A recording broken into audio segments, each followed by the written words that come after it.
Hello friends, how are you? Welcome to your own channel Medu Study. I am your friend Ashutosh from IIM Indore, and friends, as we all know, Medu Study is your own channel initiative in which we discuss various management topics and subjects in a very simple manner.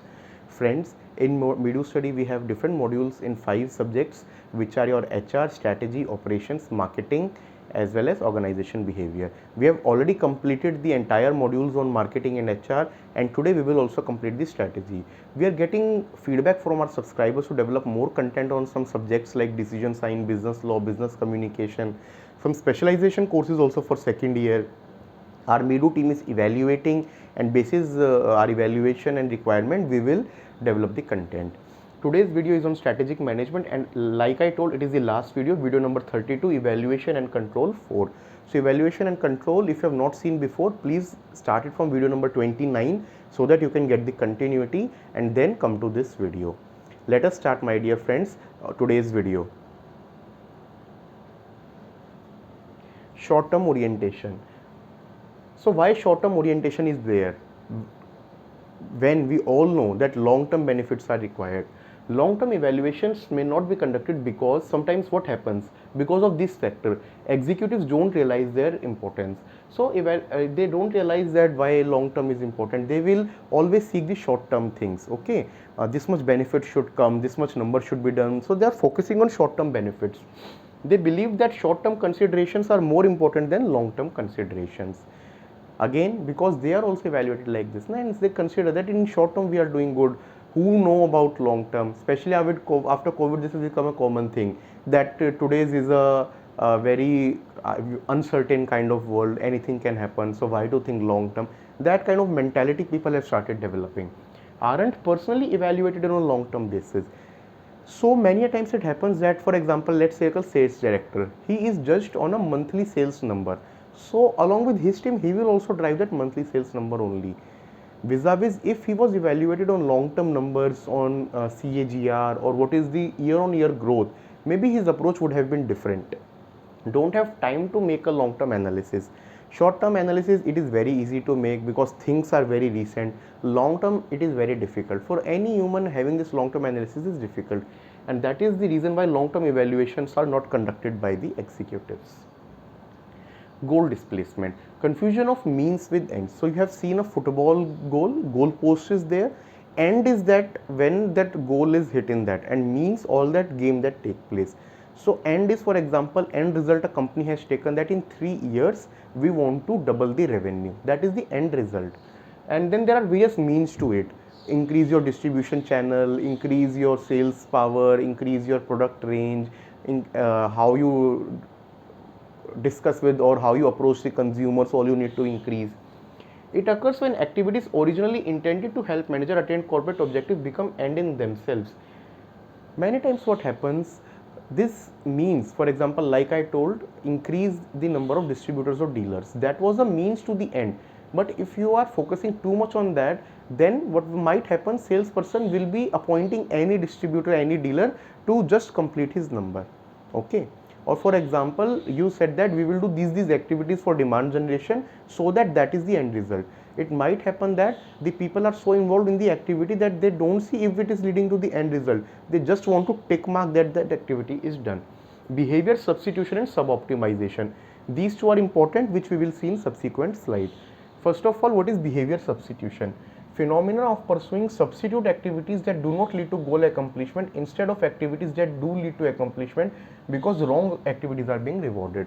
So behavior shift happens. That is why it is said that whenever you are designing any kind of incentive program, any kind of R&R, reward and recognition, you should always see what is the end result, and you should always reward the right activity. If you are rewarding the wrong activity, then people might take it in that particular manner. So it is known as behavior substitution. Second, my dear friends, is sub-optimization. It refers to the phenomena of a unit optimizing its goal accomplishment to detriment of the organization as a whole. There are various departments in an organization, right? Sales department, HR department, marketing department, finance department. Let us take these four. There are n more also. Sometimes it will happen that there are some department goals, then there are corporate goals. Department or a unit, it will consider its department objectives more rather than corporate, then it is known as sub-optimization. So in their own, they are all optimizing. Finance is meeting its target, HR is meeting its target, but company as a whole is not doing. Why? Because of this phenomena of sub-optimization. Now, guidelines for proper control. How should proper control be there? First of all, control should involve only minimum amount of information needed to give a reliable picture of event. So, see, no one wants like lot of information, 10 different information thing.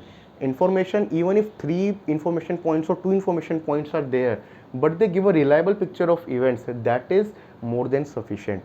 So, control should involve this thing. Control should monitor only meaningful activities and results regardless of measurement difficulty. Only those activities and results which are meaningful.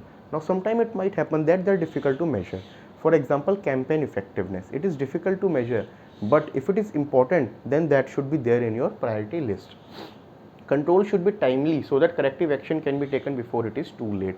Very important, my dear friend. It should be timely. If it is not timely and if the moment has already passed, then what you will do, right? So it should be timely so that corrective action happen before it is too late. Next, fourth point, long-term, short-term goals should be used. So you should segregate what is my long-term goal, what is short-term goals. Both are important. When from last 5 minutes discussion, you might be thinking that I am saying only long-term goals are important. No, short-term are also important, but you should segregate. What are my short-term, what are my long-term, how much time as management I should devote. Control should aim at pinpointing exceptions. Now there will be exceptions everywhere, personal life, professional life. Not all days are same days. So your control mechanism should help in pinpointing that. Emphasize the reward of meeting or exceeding standards rather than punishment for failing to meet standard.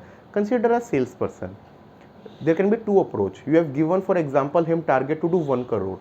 One would be you are saying, if you are not doing 1 crore, I will put you on termination mode. I will issue a warning letter. I will issue you this. That is, you are focusing on punishment if you are not meeting.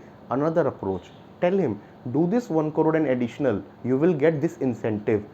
Your salary is 30,000. You will earn for 10,000 incentives of 40,000. So basically, you are highlighting why if you exceed the standard, you get the reward rather than this second thing, punishment. So in student life, don't tell the students, if you do not study, you will fail. Negative approach. Tell them, if you study, work hard, you will get very good marks. You will become good, for example, scholars in your life. That is this particular approach, what it is all about. Now, approaches to strategic incentive management, weighted factor method. There can be, for example, 4 KPIs or KRS, key result areas. Not all will have equal importance. So whatever is the importance to the business, similarly you are allocating the importance. So it can be that one parameter has 30 to 40% weightage, some has only 10% weightage. This is known as weighted factor method. Long-term evaluation method, in which we are evaluating for the long term, not on the short term basis. And strategic funds methods. So funds allocated to strategic business units, you are evaluating them against that particular thing. Effective way to achieve the desired strategic result through reward system is to combine these 3 approaches which we told. So segregate strategic fund from short term funds. To short term run the company, there would be some funds and then there would be some strategic fund. Develop a weighted factor chart for each SBU. Like I told, 40% weightage to this, 10 to this, 20 to this. For each strategic business unit, there should be this weighted factor. And then measure the performance on the profit factors, long term evaluation on all these particular parameters. You measure the performance. Now we already did this particular chart of evaluation, BCG matrix. We are revisiting it because it is the last thing, because this basically sums your company's performance in one chart.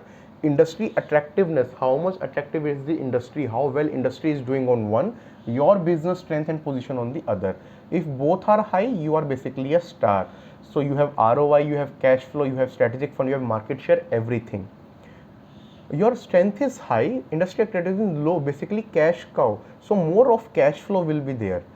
You are not putting funds but getting more of cash flow. Business strength is low, attractiveness is high. It's a question mark on the performance. Now how that can happen? Means market share growth is there, funds are there, you are not getting ROI and cash flow. And fourth, when both are low, that is known as dog situation. So in that, ROI and cash flow is there, don't put in any funds and you are not gaining in any particular market share.